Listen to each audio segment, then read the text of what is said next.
asking you because I make it clinical. You could teach this unit, and I'll show it to you. One, I have an outline for this. It's not everything on the outline would be on the exam. I did this again, pardon me, years ago, but we talk a lot about the different kinds of infections that are there. This is a first look, the way I frame it or the way I prefer to do it. So I spent a little more time on looking at the infections. We look at what category, like polio is what's called an enterovirus. And we look at how it's spread, which happens to be something called fecal to oral. So basically, years ago, we thought it was in the air, but really it's in contaminated water. And so we're going to look at these when we get into the clinical aspects. And then down the road, we look at the disease portion of it. When we start to look more of the disease. Now it's just this, what kind of virus gives you the flu? What kind of virus is a coronavirus? And why is that? What are the alterations that occur to it between the very famous COVID-19 and other coronaviruses of that ilk? So, I mean, that's the clinical part. But we have to do, this is another one of those anatomy and then physiology lessons. And then we get into it. So today's more anatomy than anything else. And because there's classifications. Thankfully, I don't go crazy about the classifications. I just want you to know the general family name when we get down to it. But let's do the introductory stuff first. I'm using this, and you'll see I'll go back. And again, I like to flip-flop around between the different PowerPoints. I don't mind this PowerPoint. I don't really care about filterable viruses, but that's originally the name they had. And again, inactive and inactive, they're not made of cells. They're not a cell. They're in an acellular form. They ain't alive. But I will say, I'll make that error 6,000 times, and I'll say, oh, how do we kill this virus? Without getting technical about it. They infect everything. Bacteria, algae, you name it, they can get a virus. I can get a cold. The bacteria can get a cold. Effectively, if you want to think of it from a virus. Notice for seawater, next time you're in the ocean, have fun.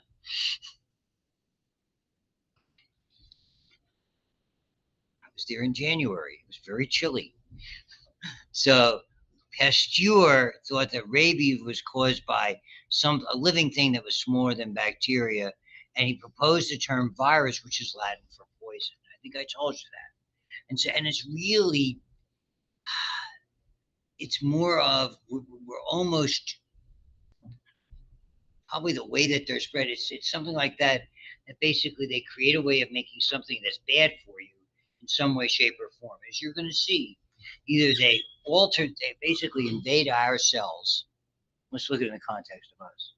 They invade our cells, and of course, I always have to check to see if I started. Got it. Good. Next time I do that, you're responsible. Tell me if I started. And so effectively, they invade our cells. They either alter the cells to our detriment, where they change the cells into a factory to make more viruses to our detriment. It's different than, they don't, even though he used the term poison, they really don't make poisons. But they effectively damage the cells. We want to say poison the cells, and the damage comes from there. The significant part about how this, more than anything else, their activity is very much through the immune system. Think of what happens when you have a cold. Eyes, nose, throat, all those things. A lot of secretions are blowing up. You feel kind of lousy, nondescript. Maybe it's goes all the way to the stomach if it's a little bit bad cold or a stomach bug. Those kinds of things. That's all immunological symptoms. So it's your body's response that's really causing the damage, which is different when it comes to bacteria. They're all about making toxins. There's some of them that work through the immune system, but not as many as you would think. So that's the first thing. These two, you don't have to know the names. This is very famous. Tobacco is the biggest cash crop historically ever, up until bad things like opium and cocaine. Okay. So it was they fought the Spanish Armada over tobacco. If you want to go back historically, that's how significant it was as a crop. And so they discovered, when they saw a disease that was affecting the tobacco plants called tobacco mosaic virus, they identified it. These, Leffler and Frosch, discovered an animal virus that caused foot and mouth disease in cattle. Again, because the economy was different. It was agrarian in nature. So it was either plant related or it was animals that were for consumption or for sale, etc. And then they described this filtering, etc., etc. And that's what they call the filterable virus. Not that I care a whit about that. Okay, they're not organisms. I'll stay out of the evolutionary thing. Distinctive biological characteristics, that's what we're talking about now. Particles so small and simple, seemingly insignificant because of disease and death, because they can. Just the way, once you understand how they work, they can. And I will spend some time talking about viruses and cancer, because it's really important. Everybody in this room has heard about the breast cancer genes. Everybody.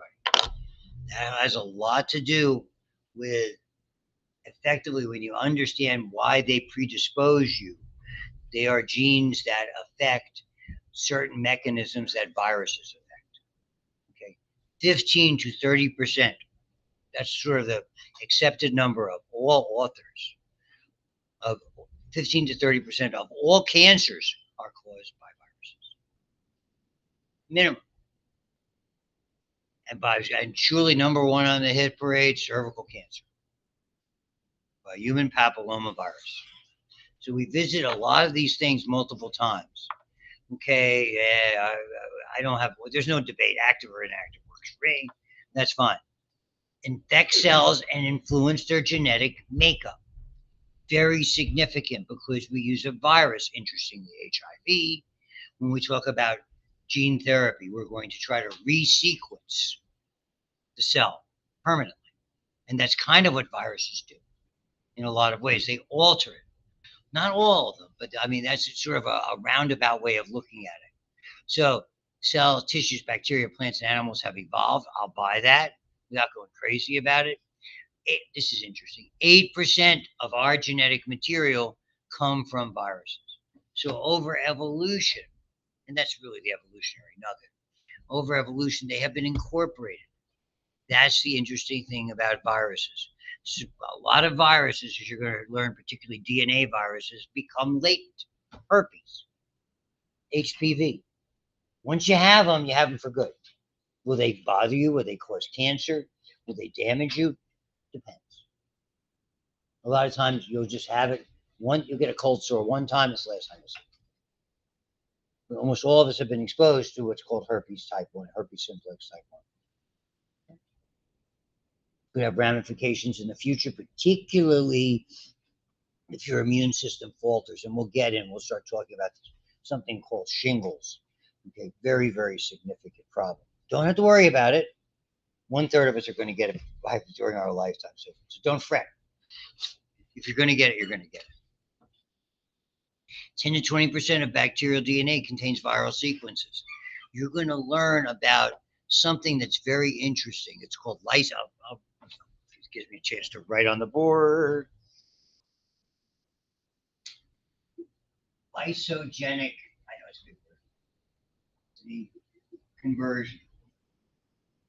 What that means is that a virus infected a bacteria and altered it,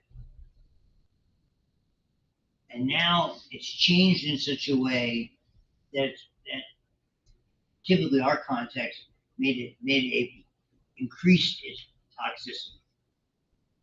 For instance, botulism toxin. Normally botulism, they don't all make the toxin, but if they do make the toxins because a virus gave them, they convert. The lysogenic conversion we'll get to.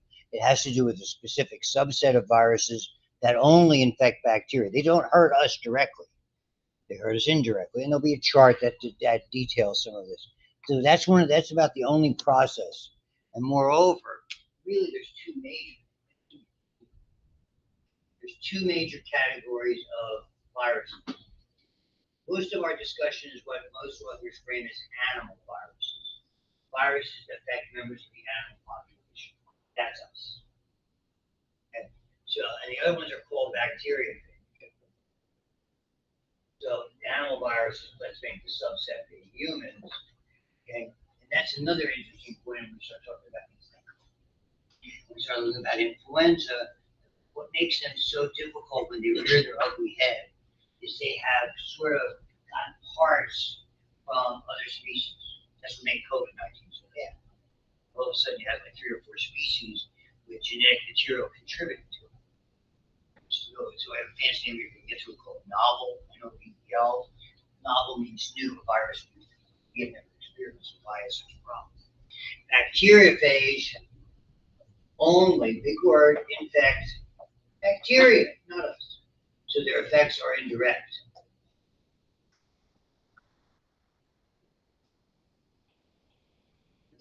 Animal viruses, multiple animal species. So some are just humans, some are, again, like influenza, multiple birds, pigs, horses, bats. So the other thing, the other name we give to these, we nickname them phage. So here we use the term bacteriophage or phage. But other than that, there's a lot of similarities between them. It's just what they attach to and in different ways that they work. Okay? Different ways that they get into the cell. Everybody able to read that and all that good stuff? Great. Which one? The second one. Next to bacteriophage. Oh, human or animal viruses, multiple animal species. Bats, horses, things like that. That's why a lot of the problems come from farms. Okay. So it gives you an idea of what one of those is.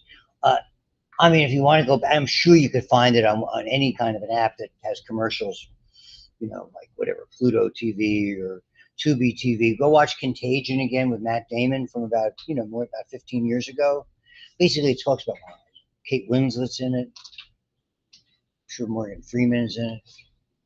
So if you didn't see it, that's relatively accurate as to kind of the problems that we might have been thinking about vis-a-vis COVID-19.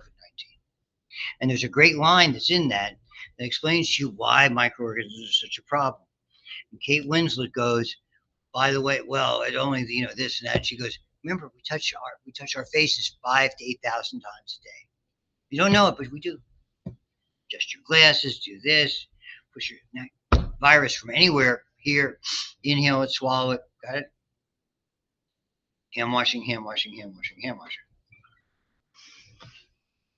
My mom used to say, clean hands and a pure heart. So I'm halfway there. I have very dirty hands. Nobody thinks you're funny. They hate those stupid sayings.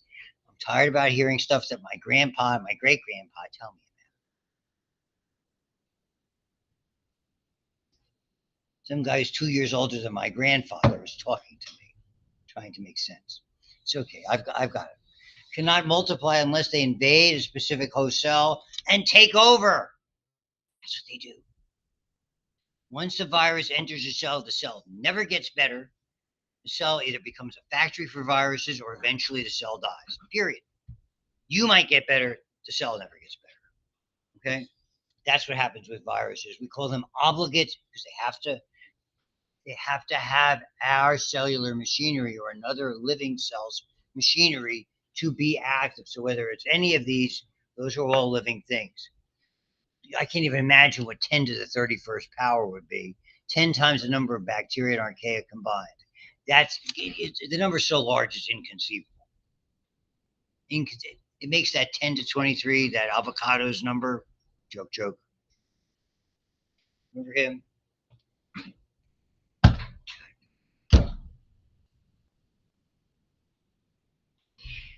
Considering the major break I cut you, you could at least periodically laugh. I love all of your jokes. You see someone you're giggling? Yeah, I see you giggling all the time, but I am not sure it is in my humor. It is. It is my humor. You're just, I have no idea what you're looking at.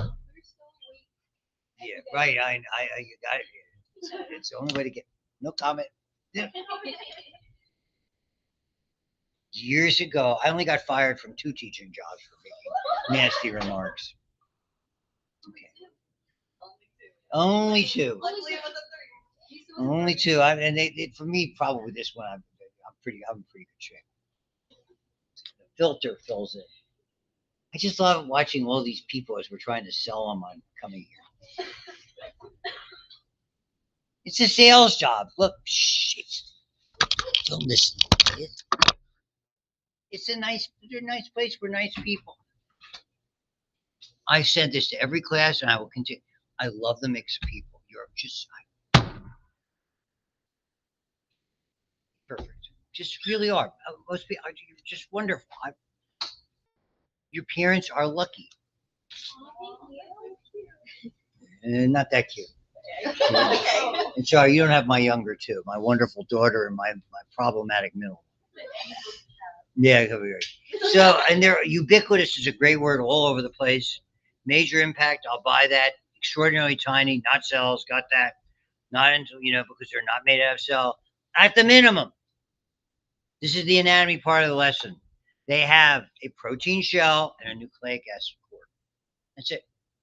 They're elegantly simple again, but even more so than bacteria. DNA or RNA, never both. How many thousands of times I can say that. I'm not worried about the strandedness. What's interesting is they're different. In our bodies, RNA is a single strand, DNA is a double strand. Viruses, rather, can have exotic forms like single-stranded DNA and double-stranded RNA. I don't go crazy about that. That would be in a more advanced microbiology course. They are extraordinarily specific. That's why we have uses for them. Okay, because they have to attach to specific receptors. I'm not recommending anybody do this, but I mean, if you had water that was contaminated with polio and your hands were full of, it's not going to hurt. As long as your skin is intact, it's not going to hurt. All you're going to do is wash your hands thoroughly a lot. Okay, with any type of contaminated water, it's typically fecal contamination in the water, and you're fine. It's not something. The same thing. It could be HIV. I am not recommending. And unfortunately, many of you are going to experience this because you're going to run into patients who are HIV positive and hepatitis C positive, and there's a certain degree of precautions that you have to take. Part of the purpose of any of this course, particularly in my micro course, the way I like to teach it, is so that you know how to both protect yourself, protect your patient, protect others from this. You can't say, oh my God, it's an HIV patient. I'm frightened to death to go in there. It's not that bad. The likelihood of you getting HIV from an inadvertent contact, even a needle stick, from someone who's HIV positive, is about 1 in 500. Chronic hepatitis C, looks a little bit more problematic. Being Hep C positive, no, not that problematic. My ex is Hep C positive. Okay, and she undoubtedly, most likely she got that from a blood transfusion back in 1981. Okay. And so if she had it for that long, and I am not Hep C positive, it's not that. It also has to do with viral load and things like that you're probably going to learn about, but really not for me in this course to talk about it. So they multiply by taking control. They basically use everything. Some of them come with enzymes to make their job easier in the context of making more viruses. Okay, they have to do everything is protein synthesis. That's why they need a cell mechanism, because they exert their force. As you'll see how they're assembled and things like that. I have some animations that are probably pretty useful, and you seeing that down the road, we'll get there.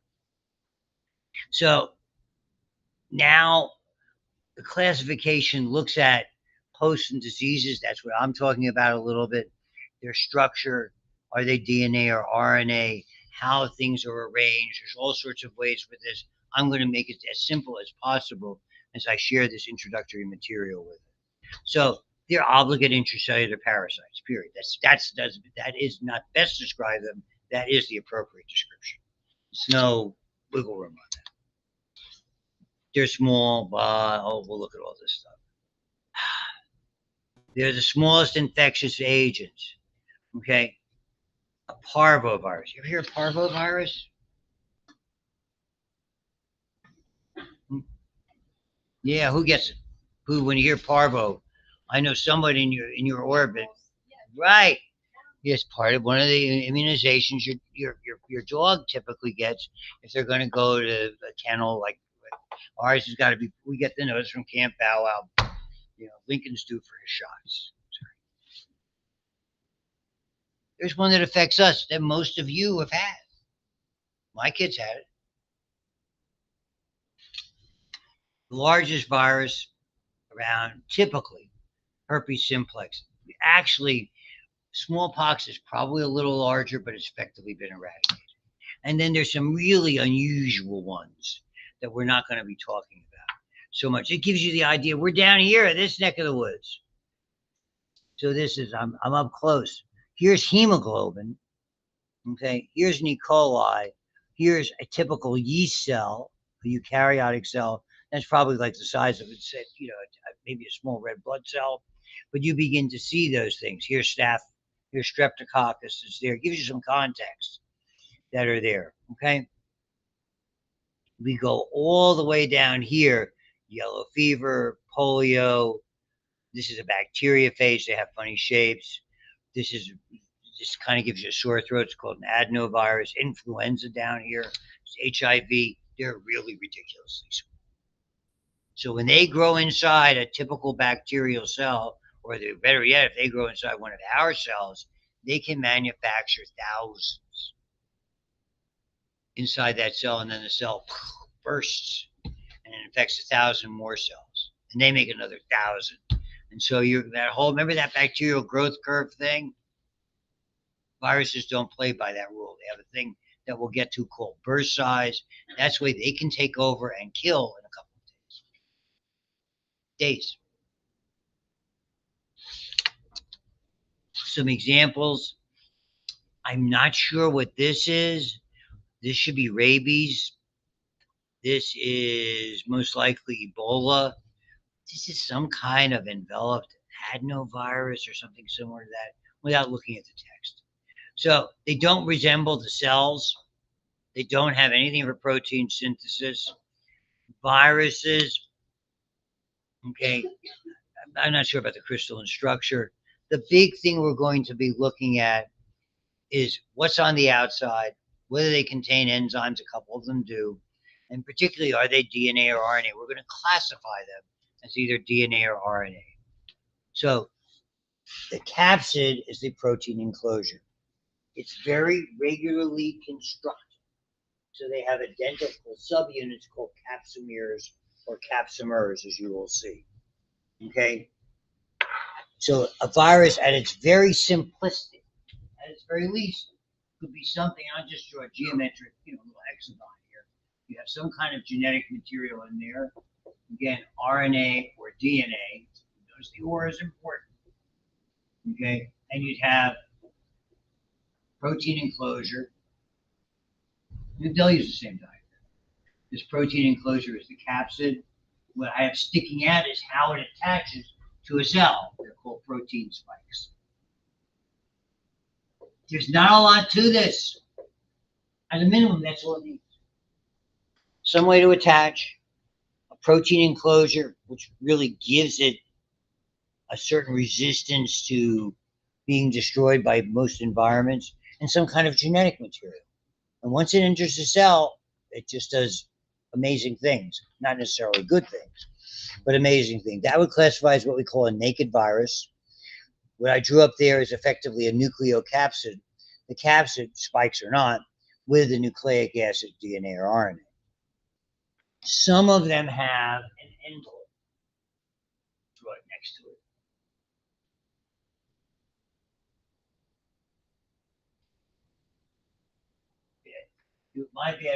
You have the same thing. I'll just draw it like this. Genetic material here. And around it, it's got a membrane. So this is called a naked virus, colloquially, because of the absence of the membrane. And this is, because the spikes are out inside here, called an enveloped virus. And they can either be DNA or RNA viruses. And the big difference, the wonderful counterintuitive point, is the ones that are more problematic in our environment, naked viruses. They are much harder to destroy. Remember we went all through that with chemicals and different methods of control. Enveloped viruses have a membrane. Membranes are comparatively easy to destroy. As simple as alcohol. Those hand sanitizers, the antibacterial soap, they work great on enveloped viruses. So you can't classify what that means. It must be naked virus must cause the worst disease. It's not necessarily. HIV, COVID, influenza, RSV, all of these things that right now we have a lot of problems with are all enveloped viruses. Never do the broad brush type of thing. It's like gram negatives or worse than gram positives. It doesn't work that way. They all have their own identity. Okay. So the spikes are the critical piece. Why they are so much easier to control. Without the spikes, they can't attach. If you can get rid of the membrane, who cares about that thing? Can't hurt you. Only can hurt you if it gets inside of a cell. Period. So project from the nucleocapsid or the envelope, allow viruses to dock. We call it a virion, fancy name. You'll hear that a lot. That's an individual form virus. And much better than my description. This is the way it looks. This is an interesting structure. Okay? We'll get into what the names are, the structure, but here's the genetic material. You can see these are all identical units make up the capsid. This capsid is a neat kind of a shape. It's got a fancy name. We call it, it's got a, technically that geometric shape. I know.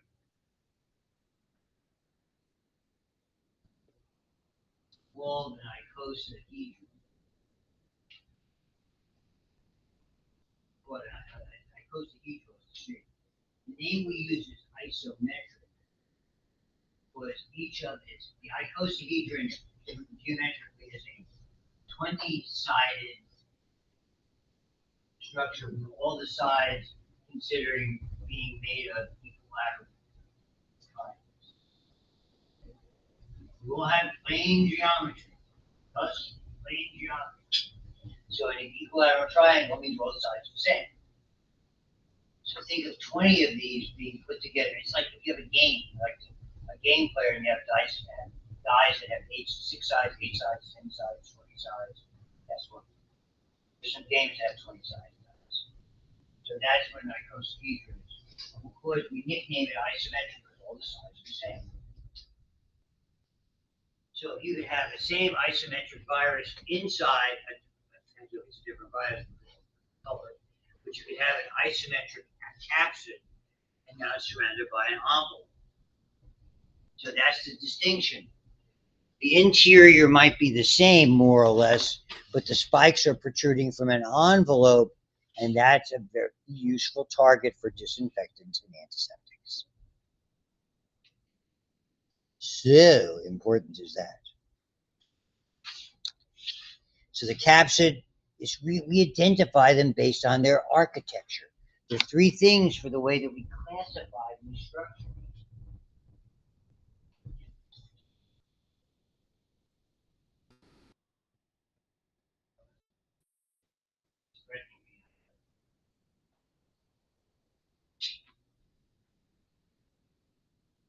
Is that funny?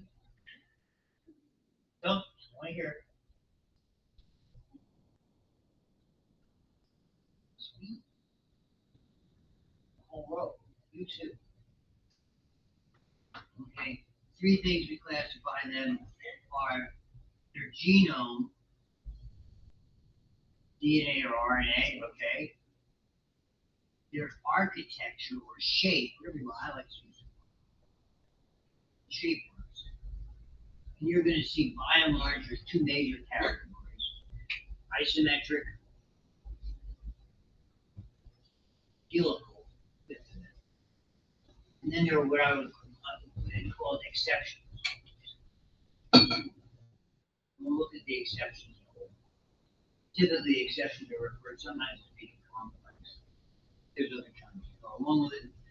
So you have the genome, you have this, and then the other one, enveloped.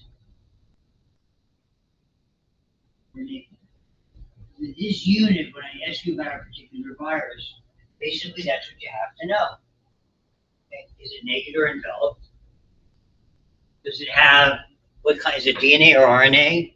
And is it isometric or helical or not? That's basically it. And then we'll talk about the different diseases it causes, but I just want you to have some names to associate it. Like you'll learn what polio is, what HPV is. HPV and polio are both interesting in the fact that they are naked viruses that are isometric viruses. The interesting thing is polio is an RNA virus and HPV is a DNA virus. Not so hard. So, I mean, there's a lot of ways, and I'll try to show you and give you some ideas of how to. There's a certain degree of memorization that's involved in this, as you might have guessed. So here you can see the terms that are there, etc. Enveloped viruses take pop when they kind of pop out of the cell that they're being grown in, the cell that they've occupied and taken over. They grab some of the cell membrane. So they've got cell membrane, phospholipid bilayer, easy to destroy, nuclear envelope, endoplasmic reticulum, that's where they come from. More flexible than the capsids, so the enveloped viruses have funny shapes sometimes. We'll get into the term pleomorph. That's sort of that special term that I'm coming to. And so here you can see the difference between something that's helical. It's almost like it's here you're having the capsid kind of goes around it. That's tobacco mosaic virus. It's really one of the original viruses that was identified. Interestingly enough, Ebola is in that category, and really Pasteur's contribution to the first virus, rabies, is in that category. And if you didn't know it, rabies is everywhere. We'll talk about what happens. You conceivably could be exposed to rabies. Stein's anecdote coming up the street from my first set of in-laws. Good old Stanton Heights up in the East End in Pittsburgh. Just kind of sitting above where the zoo is. This gal, 2 doors up, is a nurse in a psych unit. Where Children's is today, up in Lawrenceville, used to be the old St. Francis. I was on staff at St. I operated at St. Francis Hospital. What they had a large, one side was their alcohol. They had a psych unit, an alcohol unit, and a drug, all detox units and treatment units, which was a big moneymaker. She was psych nurse. And some guy was, just to the point where he was just crazy and getting crazier. And she's trying to treat them. There's a teaching lesson here. She accidentally got a little too close when all of a sudden he went nuts and he bit her. Pretty substantial bite. He died shortly thereafter. When they did the autopsy and did the test, they found out he had rabies. Which means now she has just been infected with rabies. And by the way, rabies can be fatal. They're not treated. So she had to go through the rabies series, which is not as friendly as it is today. More on that when we get there. The point of my telling you, all of you going into healthcare and treating patients, there's a certain amount of caution that you have to observe. Okay, that's there. The being bitten, being grabbed inappropriately, having a bunch of different substances thrown your way, all part of the picture. Okay? It's going to happen. It happens. Moving on. And so here's the difference between something that's enveloped, whatever virus that they're depicting here. I don't know. So, I mean, this is the tobacco mosaic. I'm not sure, but this could be anything that would be part of this. The icosahedral, that's what I'm talking about. 3-dimensional, 20-sided figure, 12 evenly spaced corners, blah, blah, blah, blah, blah, blah. Okay, a lot of variations, but they're very significant. The interesting feature about this is it takes to make one of those equilateral triangle, there are like 20 capsomeres. I have an illustration that shows it. But adenovirus, which can be a common cold virus, and then here hepatitis B, herpes simplex viruses are all involved in that have this sort of enveloped shape. Interestingly enough. This is the oddball. When I talked about bacteriophage viruses, they have odd looks. This is by far and away the most common. We call it complex. I'll get to the term pleiform. We won't get to it today, but we'll get to it when we start looking at specific viruses that are there. Complex, this whole mechanism, these tail fibers, these tail pins, this base plate, this collar, this sheath, all that stuff is think of it as a sophisticated syringe that injects the genetic material into the bacteria. That's exactly how it works. This whole assembly does not get into a bacterial cell. It attaches and basically injects it, whatever analogy would work today. Basically uses this mechanism to force this in and takes over the cell. So it's got it's a nucleocapsid, a nucleic acid and a capsid head. And it's exactly what it looks like. You see a bunch of them. E. coli is very susceptible. The genome, DNA or RNA, but not both. 4 genes. Some are very simple. Hepatitis B, 4 genes. Herpes, lots of them. Possess only the genes needed to invade and redirect, take over. Redirect, it sounds like you're dealing with a kid. Oh, I redirected them. That's a psych term for like kids who are misbehaving. I redirected my kids a lot. It didn't stop them.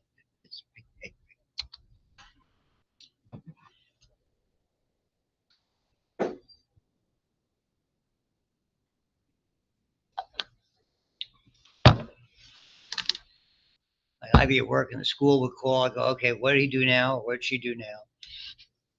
I'm not one of those parents. My little Johnny could never do that. It's like, okay, what did he do now? It's funny. My wife and I each had kids that were like that. What kind of mischief are they into now? So I'm not getting into the strandedness. I'm not doing positive and negative sense strandedness. We are going to talk about segmented. That's a big player in influenza. Very, very big player. DNA viruses have the amazing capability of becoming latent, which means it's like once you get them for good. They attach to the host cell and they replicate along with it. RNA viruses are notorious for being genetically unstable. They mutate constantly. See influenza, see RSV, see COVID. They mutate, and mutate. Not all of them, but if you're going to make a broad brush statement, that's a real good one. And sometimes the mutations, a la COVID-19, are very, very bad. Certain kinds of influenza, very, very bad. Like this year, the influenza strain that was out there this year has been rotten.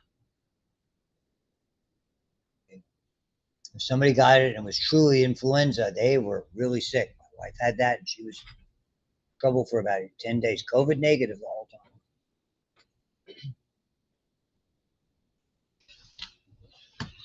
So we'll talk about retrovirus, specifically about HIV.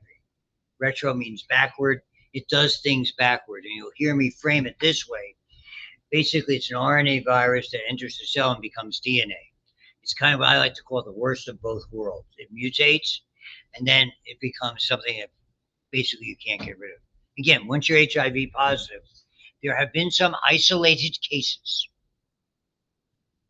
where with treatment, they are indicating that they've had isolated patients, not enough to say that that has been achieved, where patients have gone from HIV positive to HIV negative. So I think that that's really still out there, but it certainly is not something that can be easily done. We're still that's part of the treatment stages, those things. So, the treatment and research stages would be a better way to describe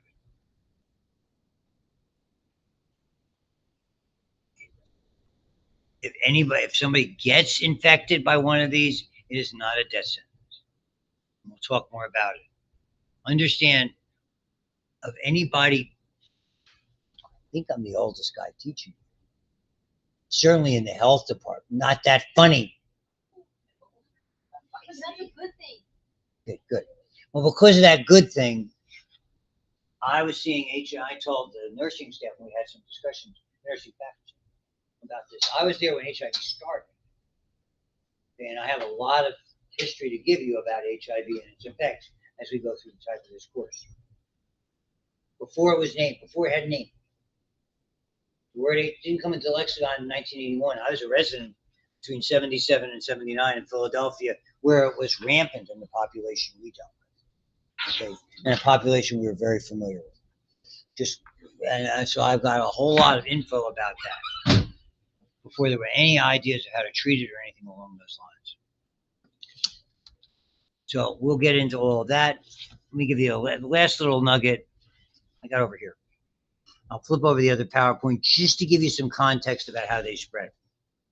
Without going, taxonomy means naming. So when it talks about how they spread, the part I'm going to introduce, okay, when we classify them, you're going to see their subsets, but the 4 ways that they spread, okay, fecal to oral, it's just what it says. Okay, you ingest it, it typically is, it may or may not manifest itself in the gastrointestinal tract, but when you release it to infect others, it comes out in feces, or as we like to say, eat shit and die. Usually get a laugh out of that. Again, thank you. One smile. Smile and a half. Okay, or fecal to oral. Polio is going to be an example. Respiratory, the one most common. It affects you, you inhale it, it affects you, cough, sneeze, exhales. COVID would be like that. Zoonotic is a generic term from some other member of the animal kingdom to us. They subset it with what's called arbovirus because that's from insects, and then probably the way that it's most commonly spread to us. Okay, so zoonoses, I just use the one term because insects are part of the animal kingdom by definition. Okay, they're in a different subset because arthropods, different, okay, are spread by, often can infect a wide variety of species. So I could just classify it as zoonotic and then close this.